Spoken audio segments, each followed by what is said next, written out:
Hello and welcome to a new video, and in this one we're going to have a look through two former railway tunnels and also look for the site of a former railway station. We're in the Rossendale Valley just north of Manchester, between the towns of Rawtenstall and Bacup, and more precisely in the village of Waterfoot. The East Lancashire Railway arrived in Waterfoot in 1848, and to extend the line over to Bacup necessitated the building of three tunnels. Newchurch Tunnels 1 and 2 initially carried the single-track line through to Bacup. When a third tunnel was opened that ran more or less parallel, this allowed the line to be doubled. Just before we get to the western portals of the Newchurch Tunnels, we have got the remains of this bridge that once carried the line over the River Irwell. We've got the abutments and the modern decking. This on the right is number 3 tunnel, and on the left, which we're going to go through, is what's called number 1 tunnel. So originally we had a single line that went through the left-hand bore here. So the basic setup that we've got here, we've got to the right of this tunnel, bore number 3, which is also known as Frutch Tunnel. That was built when the line was doubled and served the line westwards back towards Rawtenstall behind me. This tunnel on the left, which is number 1, plus number 2 tunnel, which are separated by a short stretch called the Glen, serve the trains heading towards Bacup. This tunnel and the one beyond it, number 2, served the original single track to Bacup. Construction was started in September 1881 and the tunnels opened in October 1852. Number 1 is the shorter of the 3 tunnels at just 162 yards. As we enter the daylight, we can look back down tunnel number 1. Number 2 is behind us, and we're in an area now called the Glen, and you can just see how close the road is to the old railway line. Just beyond the rock face that we can see here is tunnel number 3. Although the western and eastern portals are both double, the two sets of tunnels do not exactly run parallel with each other. This coming up now is the portal into tunnel number 2. We'll just swap to an old photograph to see what this section looked like back in the day. I believe that was a brewery that's beyond the portal. We're now entering tunnel number 2, which I believe was also built between September 1851 and October 1852. This tunnel is 290 yards in length. Quite attractive stonework around the portal.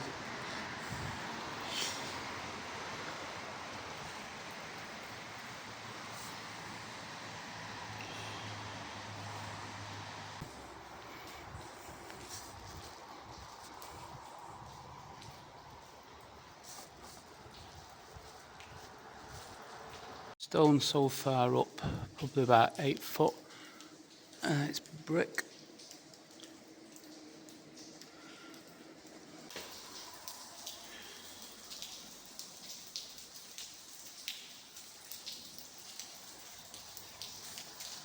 So we're probably about halfway along it now.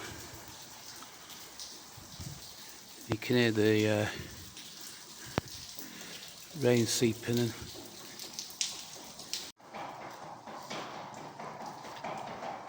So, got another section here that has been bricked up. You can see the brick as opposed to the stonework. So I take it that must have been a refuge there.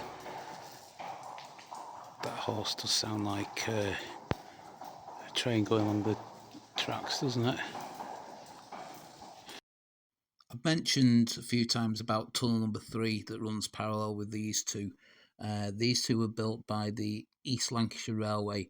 However, by the time the third tunnel was built, also known as the Frutch Tunnel, the line had passed into the ownership of the Lancashire and Yorkshire Railway.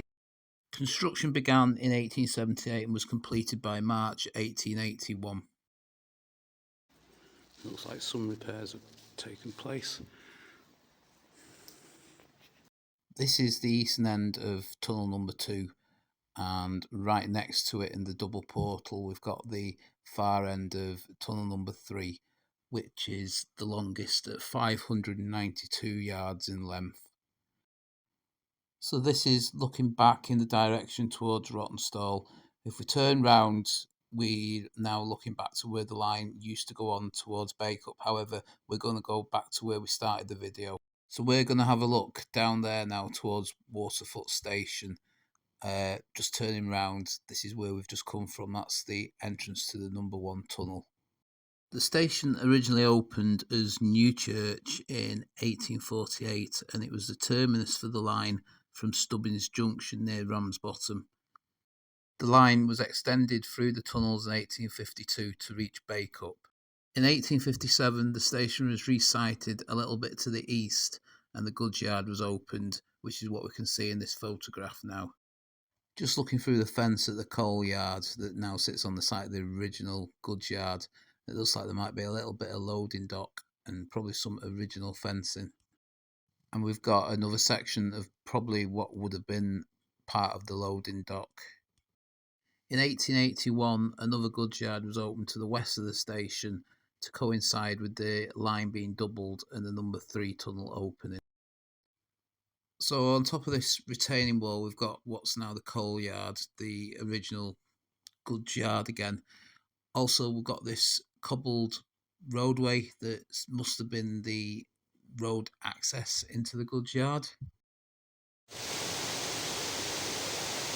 Nice touch there. We're looking at the site of Waterfoot Station. It would have been on top of an embankment here, although it's been levelled some years ago. The station building was just to the right, and just turning round, we're just looking back at the old goods yard that's on top of this embankment. So there must have been a bridge that ran across here. That's the cobbled access road into the old goods yard. The old station building used to stand where this patch of grass is now. So just looking towards where the station building used to be, if you note the sort of turret on that building, we've just swapped now to an old photograph showing it when the station was still here.